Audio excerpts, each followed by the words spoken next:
Okay, ladies and gentlemen. Okay. I'm in San Francisco with my G.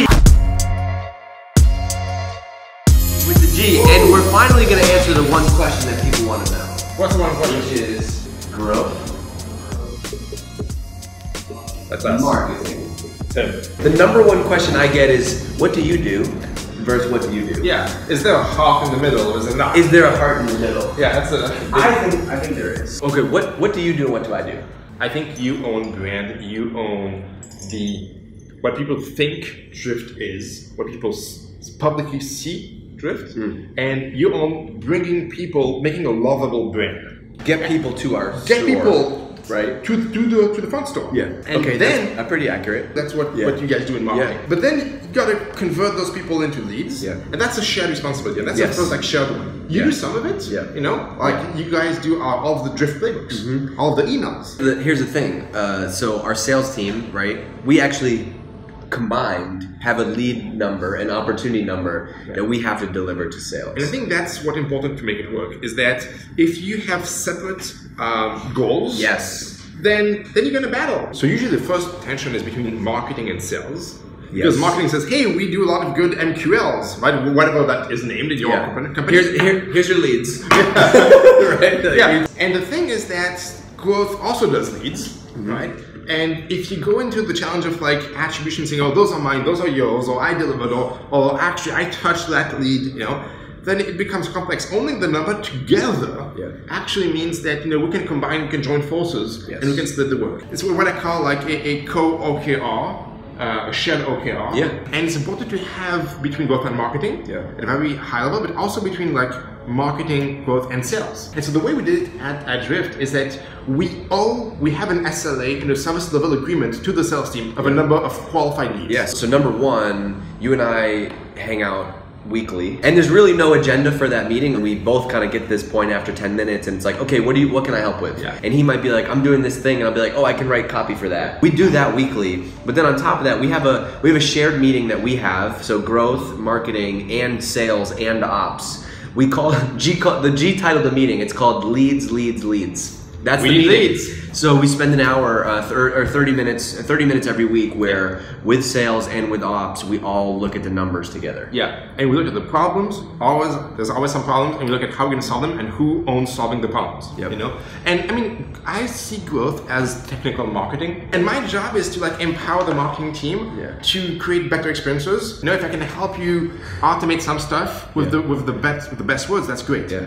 But if we go back to the SLA, so we have an SLA to the sales team. We do, right? Which is like a number of leads of a certain conversion rate that we're going to deliver every single month. What's important is that they have an SLA to us, yes. right? Because we all work, I mean, at the end, on a revenue number. Yep. Because like if the leads don't convert or the people don't pay, it doesn't matter that we have a ton of leads. It doesn't matter, right? And so the SLA they have to us upwards is the time to touch those qualified leads. Because we all know that if you take like 3 days to get back to qualified leads, then the value of that lead goes down. Way down. And that's a horrible experience for our sales team, but also for the customer. The customer like made a request, and like they're just like waiting on the line for 5 days.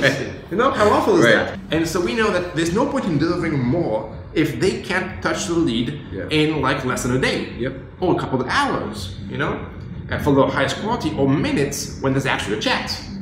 Right? That's the best example. If you don't have enough salespeople to actually answer the people who are chatting with you saying, I want to buy, don't go get more leads. Right. It gives you the whole picture of the funnel, which is like, do you have enough leads? Are you following up with the leads? Do you need more? So next month, should we focus on getting more leads, or should we focus on efficiency? And I think that gives us the whole picture of it. Do you think though, maybe we'll wrap up with this, like, do you think that the biggest disconnect is because there isn't alignment? I have a hard time explaining this to people when people say, so what do you do and what does G do, right?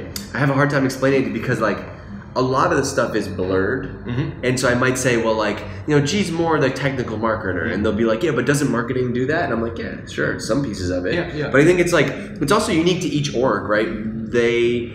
You're here because we wanted to build a team that had a unique skill set. So you can't just say, and you talk to growth people all the time, growth does something different in every different company. Same with marketing, right? I think there's one thing I'm trying to like enforce that's different between the marketing growth team is that really marketing sits at the top of the funnel most of the time. Most of the time. Most of the time. You do some of the stuff like middle funnel and bottom of the funnel, whereas growth tries to do across the entire funnel. Yeah. So like if like churn is the biggest problem, and we know how to solve it, well, we're gonna work on churn. Yep. Right?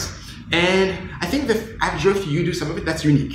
That's really unique. Most marketing teams that I know, they live at really the top of the funnel. They do like acquisition. Because that's what the metric is. Yeah, that's the metric. Yeah. That's the problem, is that they don't focus on revenue. Yeah. Because we focus on revenue, if like churn is our problem, or like if conversion to paid is our problem, we're just gonna go to that. Yeah. And that's what I love about having the growth team here is like, I think of you guys as like the technical marketers where any problem that is, I think of like any problem that's happening in the funnel, we can then be like, I think the growth team might be able to help here. Hey, we don't have traffic. Okay, let's run paid campaigns. Hey, we don't have conversion. Let's focus on this landing page, right? So I think that the image is like, we're supposed to be like a SWAT team that knows the entire code base, knows the entire marketing. I like that. And like stuff happens, we have a problem, and you can call us in. You know, and we'll solve it.